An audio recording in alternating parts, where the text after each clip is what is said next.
நமஸ்காரம். நான் உமா விஜய் பேசுகிறேன்.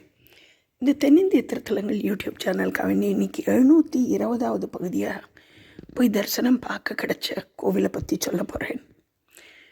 இந்த கோவிலோட விவரங்கள் எல்லாம் இந்த கோவிலில் பூஜை செஞ்சுன்னு இருக்கிற திரு ஸ்ரீதர் மாமா அவரோட அலைபேசி எண்ணையும் நான் பின்னாடி சொல்கிறேன். அவர் மூலியமாக தெரிஞ்சின்றது தான் இந்த கோவிலை பற்றின விஷயங்கள், வரலாறை பற்றினது. ஆனால் இந்த கோவிலுக்கு போகணும்னு சந்தர்ப்பம் ஏற்படுத்தி கொடுத்தது நான் நிறைய பதிவில் சொல்லியிருக்கேன். நான் கும்பகோணம் போனாலே ராயாஸ் மகாமக குளத்துக்கு இந்த பக்கம் இருக்கிற ராயாஸில் தான் தங்குவேன்.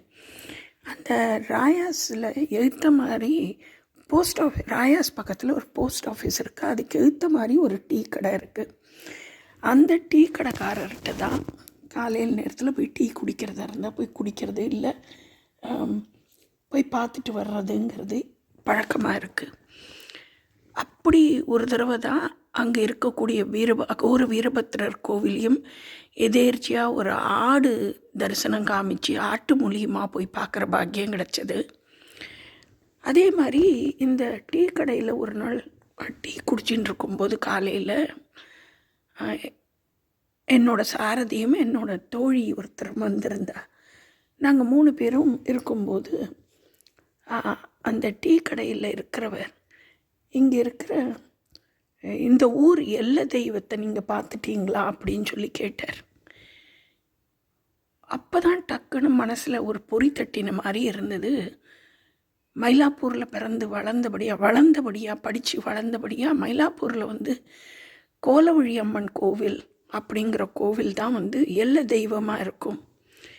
கபாலீஸ்வரர் கோவில், வெள்ளீஸ்வரன் கோவில், எல்லா கோவில் தீர்த்தவாரிக்கும் சரி, எல்லா பூஜைகளுக்கும் முதல்ல கோலவழி அம்மன் கோவிலில் போய் உத்தரவு கேட்டுட்டு ஆரம்பிப்பா. அந்த அம்பாள் சாந்தோம் பீச் பக்கத்தில் அந்த அம்பாளோட தனி கோவில் இருக்குது. அந்த கோவிலை பற்றியே நான் ஒரு பதிவு முன்னாடி போட்டிருக்கேன். அப்போது நம்ம மயிலாப்பூருக்கு ஒரு எல்லை தெய்வம் இருக்கிற மாதிரி இந்த ஊருக்கும் எல்லை தெய்வம் இருக்கணுமே, இத்தனை நாள் யோசிக்கலையே நினச்சா அது எங்கே இருக்குதுன்னு கேட்டால் மோதிலால் தெருவில் இருக்குதுன்னு சொல்லி சொன்னான். மோதிலால் தெருங்கிறதுக்கு தேடிண்டு நடந்து போனோம். நடக்கிற தூரம் சொன்னபடியாக நடந்துட்டு போனோம். போய் 2-3 பேரை கேட்டபோது, ஏன்னா கோவில்னால் நாங்கள் பெரிய கோபுரத்தோடு இருக்கோம் தெரியும்னு நினச்சிட்டு போனோம், கிடைக்கல. அதுக்கப்புறம் ஒரு கடையில் ஒருத்தர்கிட்ட கேட்டபோது, நீங்கள் தாண்டி வந்துட்டீங்க, அந்த கடை வீதியிலேயே ஒரு சின்ன சந்து மாதிரி இருக்கும், அது உள்ளே போனீங்கன்னா கோவில் உள்ளே இருக்குன்னார். அந்த சின்ன வழி, அது ஒரு சின்ன சந்து வழி மாதிரி, அதில் நுழைஞ்சு போனாக்க கோவில். அந்த கோவிலை பார்த்துட்டு நாங்கள் போனது தெற்கு வாசல் வழியாக போனோம். அதாவது அம்பாளுக்கு பின்பக்கம் வழியாக தான் அந்த முதலாள் தெருவோட வாசல் இருக்குது.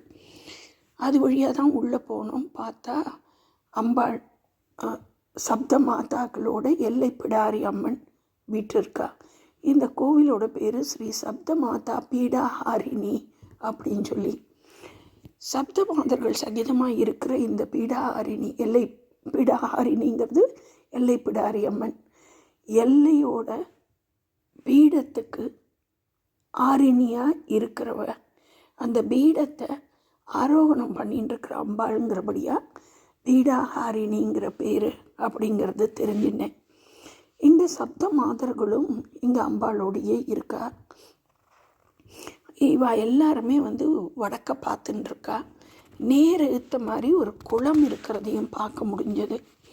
ஆதி காலத்தில் கும்பகோணத்துக்கு வர்றவா, இன்றைக்கி கும்பகோணம் நம்ம சொல்கிறோம், ஆனால் அதனுடைய பெயர் திருக்குடந்தை. அந்த திருக்குடந்தை ஊருக்கு வர்றவா இந்த அம்பாளுக்கு எடுத்த மாதிரி இருக்கக்கூடிய இந்த எல்லை குளம், எல்லை பிடாரி குளம், அந்த குளத்தில் குளிச்சுட்டு அந்த குளத்தோட மேற்கு கரையில் கிழக்க பார்த்த மாதிரி ஒரு பிள்ளையார் இருக்கார். அந்த பிள்ளையாரை போய் நமஸ்காரம் பண்ணிட்டு அதுக்கப்புறமா இந்த பிடாரி அம்மனை தரிசனம் பண்ணிட்டு போவாளாம். அம்பாளோட நேர் பார்வையும் சப்த மாதர்களோட பார்வையும் அந்த தீர்த்தத்துக்கு தீர்த்த குளத்துக்கு கிடைக்கிறபடியா அந்த குளத்துக்கு அவ்வளவு மகிமை. அதில் வியாதி இருக்கிறவா எப்படி வைத்தீஸ்வரன் கோயிலில் வேண்டிண்டு வெல்லம் கரைச்சி போட்டுட்டு வியாதி குணமாகிறதோ அந்த மாதிரி இந்த தீர்த்தத்தில் குளிச்சுட்டு வந்தால் நீங்கிறது. அதை தவிர இந்த அம்பாள் முதல்ல ரொம்ப உக்கிரமாக இருந்தாலாம். அதனால் அந்த குளத்தில் போய் குளிச்சுட்டு வந்தால் எதிரிகள் தொல்லை, இந்த பேய் பிசாசு பயங்கள், நம்மளுக்கு காரிய சித்தி ஆகணும், எல்லாத்துக்குமே இங்கே போய் குளிச்சுட்டு இந்த அம்பாளை பிரார்த்தனை பண்ணிட்டா அவ்வளோ இதாக நடக்கிறதா. எனக்கே இருக்க அனுபவம் இருக்குது.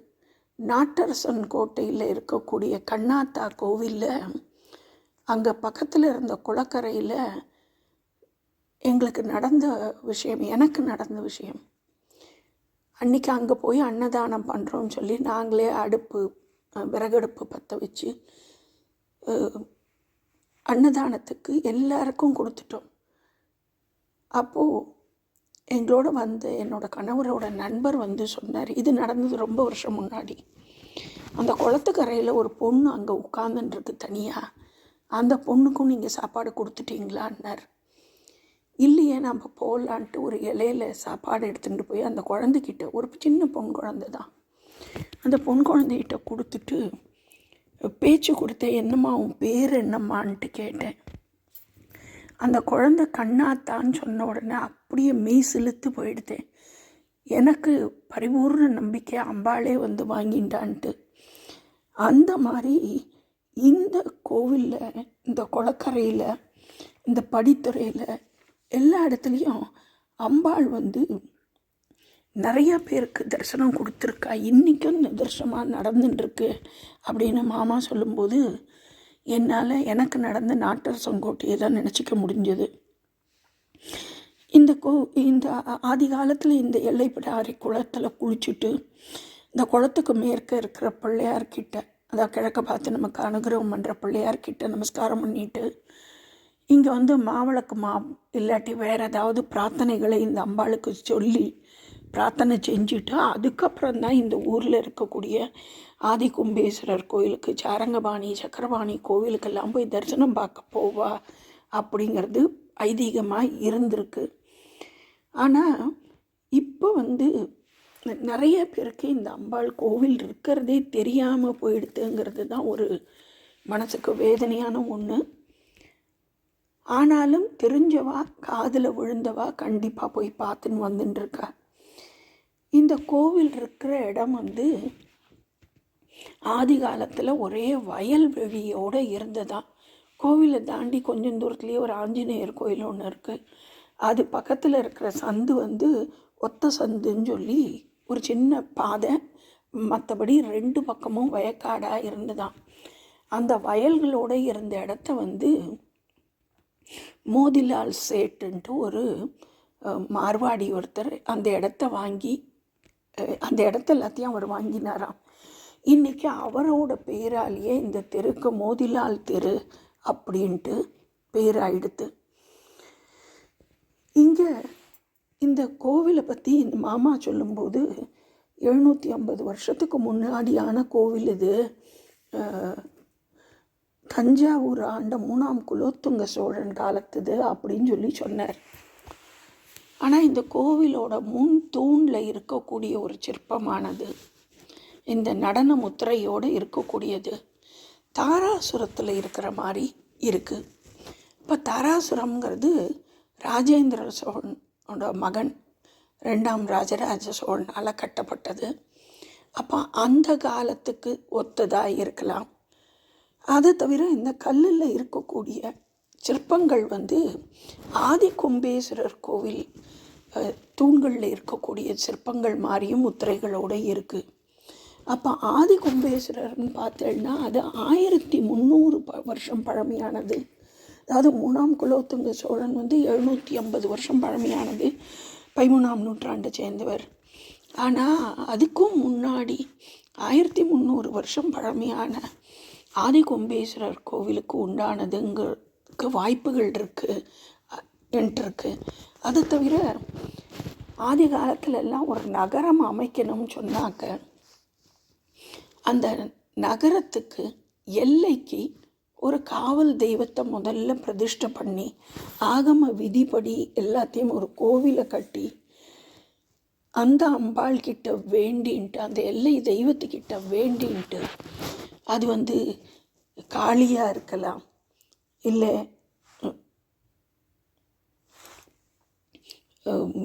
கருமாரி, என்ன பேர் வேணாலும் சொல்லி, மாரியம்மன் என்ன பேர் வேணாலும் சொல்லலாம். பார்த்தேன்னா சமயபுரம் மாரியம்மன்ட்டு இருக்கா.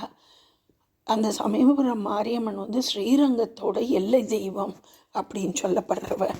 அந்த மாதிரி பேர்கள் என்ன பேராக வேணாலும் இருக்கலாம். அந்த எல்லையிலே, அந்த ஊருக்கு எல்லையில் முதல்ல அம்பாளுக்கு பண்ணிட்டு அதுக்கப்புறமா தான் அந்த நகரையே ராஜாக்கள் நிர்மாணம் பண்ணிட்டு இருந்திருக்கா. அந்த மாதிரி இங்கே இந்த கோவிலும் நடந்திருக்கு.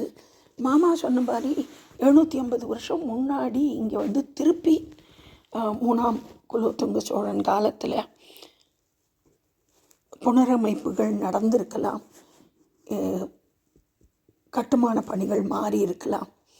இங்கே பார்த்தேன்னாக்க சப்த மாதர்கள்னு சொல்லக்கூடிய மகேஸ்வரி, வைஷ்ணவி, பிராமி, இந்திராணி, கௌமாரி, வாராகி, சாமுண்டி எல்லாருமே பெரிய பெரிய அளவில் பெரிய விக்கிரகங்களாக இருந்திருக்காளாம் இந்த கோவிலில். அதுக்கப்புறமா இந்த கோவிலும் 4 கோபுரத்தோடு ரொம்ப பெருசாக தான் இருந்திருக்கு. இப்போ சுற்றி வர கடைகளும் இதுவும் தான் இருக்குது. கோவிலோட அளவும் சுருங்கி போயிடுது. இப்போ இருக்கக்கூடிய இந்த சப்த மாதர்களை ஒரு செட்டியார் ஒருத்தர் புனரமைச்சு திருப்பி கட்டின போது சின்னதாக பண்ணியிருக்கார். அதுக்கு முன்னாடி இந்த கோவிலில் இருந்த அம்பாள் ரொம்ப உக்கிரகமாக இருந்திருக்கா. இந்த அம்பாளை சாந்தப்படுத்துறதுக்கோசரம் தான் இந்த சப்த மாதர்களை வடித்து கொண்டு வச்சிருக்கா. அப்படின்னா இப்போ இருக்கிற சப்த மாதர்கள் ஒரே கல்லால் ஆன சப்த மாதர்களாக அம்பாளுக்கு பின்னாடி இருக்கிறத நம்மளால் பார்க்க முடியறது.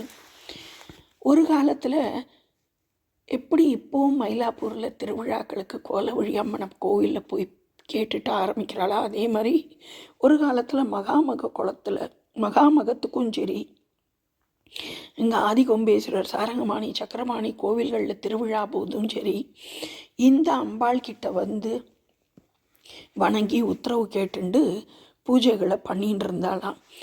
இந்த ஸ்தலத்தில் அம்பாளும் சப்த மாதர்களும் ஒரே இடத்துல இருக்கிறது 51 சக்தி பீடத்துக்கும் சமமானது அப்படின்னு சொல்லி ஸ்ரீதர் மாமா சொல்லி நான் தெரிஞ்சுட்டேன். அதை தவிர என்னன்னாக்க இங்கே ஸ்தலத்துக்கு வில்வம் ஸ்தல விருட்சமாக இருந்துருக்கு. இந்த சப்த மாதர்களையே சாதாரணமாக வேண்டிண்டா கலை, கல்வி, செல்வம், ஆரோக்கியம் எல்லாமே கிடைக்கும்னு சொல்லுவாள். அசுரனோட உடம்புலேருந்து கீழே விழக்கூடிய ரத்தம் திருப்பி அவனை நிறையா அசுரனாக வரப்போகிறதுன்னு சொன்னபடியா ஆதிசக்தியானவள் இந்த சப்த மாதர்களையும் இந்த கும்பகோணம் தஞ்சாவூர் பகுதியை சுற்றி வர அந்த ரத்தம் கீழே விடாமல் இருக்க சொல்லியிருக்கா. அதில் பிராமி இருந்த இடம் சக்கரமங்கைன்னு சொல்லிட்டும் இது சப்த மாதர்கள் பூஜை செஞ்ச ஸ்தலமாக இருக்குது இன்றைக்கும். மாகேஸ்வரி பூஜை பண்ண இடம் அரியமங்கைன்னும், கௌமாரி பூஜை பண்ண இடம் சூலமங்கைன்னும், சாமுண்டி பூஜை பண்ணது திருப்புள்ள மங்கைன்னும், வைஷ்ணவி பூஜை பண்ணது நல்லிச்சேரின்னும், வாராகி பூஜை பண்ணினது பசுபதி கோவில்னும், இந்திராணி பூஜை பண்ணினது தாழமங்கைன்னும் இருக்குது. இந்த சப்த மாதர்கள் பூஜை பண்ணின சப்த மங்கை ஸ்தலத்தையும் போய் தரிசனம் பார்க்கறது ரொம்ப விசேஷங்கள்னு சொல்லப்படுறது. இந்த சப்த மாதர்கள் 4 கரங்களோட கைகளில் போருக்கு உண்டான ஆயுதங்களோடு இருக்கா. இந்த கோவிலில் இதை தவிர நம்ம பார்த்தோம்னாக்கா கிழக்க பார்த்த மாதிரி முனீஸ்வரர் இருக்கார். அந்த கிழக்கு பகுதியில், கோவிலோட கிழக்கு பகுதியில் முனீஸ்வரர் தெற்க பார்த்துருக்கார். ஆனால் இங்கே முனீஸ்வரரோட உருவத்துக்கு பதிலாக இங்கே வேல் மாதிரி வச்சு பூஜை பண்ணின்னு இருக்கா. சப்தமாதா நடன சந்துஷ்டாய நமகன்ட்டு துர்கா சகஸ்ரநாமத்தில் வர்ற மாதிரி இந்த கோவிலில் சப்தமாதர்கள் இந்த எல்லைப்பிடாரி அம்மனோடு சேர்ந்து இருக்கா. இங்கே பார்த்தோன்னாக்க வளர்பிறை அஷ்டமி ரொம்ப சிறப்பாக கொண்டாடப்படுறதாம். வளர்பிறை அஷ்டமி அன்னைக்கு காலையில் எல்லைப்பிடாரி அம்மனுக்கு உண்டான மூலமந்திர ஹோமம் ஜபம், அப்புறமா சப்த மாதர்களுக்கு உண்டான மூலமந்திர ஜபம் எல்லாம் செஞ்சு ஹோமம் பண்ணி 21 விதமான பொருட்களால் அபிஷேகம் செஞ்சு அதுக்கப்புறம் பிரசாத விநியோகம் நடக்கிறதாம். சில சமயம் அன்னதானமாகவே இருக்கு போல இருக்குது. அன்னைக்கு அஷ்டமி, வளர்பிறை அஷ்டமி சாயங்காலத்தில் சுமங்கலியில் எல்லாரையும் கூட்டுண்டு எல்லாருமே லலிதா சகஸ்ரநாமம் வாசித்து அன்றைக்கி சாயங்காலம் எல்லாருக்கும் வெத்தலை பாக்கு கொடுக்குற பழக்கங்கள் இந்த கோவிலில் இப்போ இந்த ஸ்ரீதர் மாமா கொஞ்சம் காலமாக பண்ணின்னு இருக்காராம். அதில் விருப்பப்பட்டு சேரணும்னு நினைக்கிறவாளும் தாராளமாக சேர்ந்து இந்த எதிரிகளோட தொல்லை, உடல் ஆரோக்கியத்தில் நன்மை வரன்றதுக்கு, இழந்த பொருளை திருப்பி கிடைக்கிறதுக்கு, மனசஞ்சரங்கள், கோர்ட்டு வழக்குகள், வம்பு வழக்குகள் எல்லாத்துலேருந்தும் நிவர்த்தி பெறுறதுக்கு எல்லாத்துக்கும் இந்த வளர்பிறை அஷ்டமியில் மாமாவை கூப்பிட்டு பேசிட்டு பூஜைகளுக்கு ஏற்பாடு பண்ணிக்கலாம். அவரோட அலைபேசி எண் 7871610339. அவர் பேர் ஸ்ரீதர் மாமா. இன்னொரு தடவை சொல்கிறேன், +91 7871261039. மாமா பேசும்போது சொன்ன இன்னொரு விஷயம் என்னன்னாக்கா, முன்னாடிலாம் இங்கே பங்குனி உத்திரம், வைகாசி விசாகம்லாம் 10 நாள் உற்சவமாகவே அம்பாளுக்கு தீர்த்தவாரியோடு நடந்துட்டு இருந்தது. ரொம்ப சிறப்பாக நடந்துட்டு இருந்தது. இப்போவும் அம்பாளை தேடி லட்சக்கணக்கான பேர் வந்துட்டுருக்கா. ஆனால் கோவில் இப்படி இருக்குது, இந்த இடத்துல இருக்குங்கிறது கும்பகோணத்துக்கு வர்ற எல்லாருக்குமே தெரியறதுக்கு வாய்ப்பு இல்லாமல் இருக்குது. சந்தர்ப்பம் கிடச்சி கும்பகோணம் போகணும்னு நினைக்கிறவா கண்டிப்பாக போய் இந்த கும்பகோணத்தோட கிழக்கு பகுதியில் இருக்கக்கூடிய மோதிலால் தெரு, அதில் இருக்கக்கூடிய ஸ்ரீ சப்தமாதா பீடாஹாரிணி எல்லைப்பிடாரி அம்மன் கோவிலை போய் பார்த்து அம்பாளோட அனுகிரகத்தை பரிபூர்ணமாக பெறணும்னு சொல்லி இந்த பதிவை நான் முடிக்கிறேன். இந்த வீடியோ பிடிச்சிருந்ததுன்னா லைக் பண்ணுங்க, கமெண்ட் பண்ணுங்க, ஷேர் பண்ணுங்க. நமஸ்காரம்.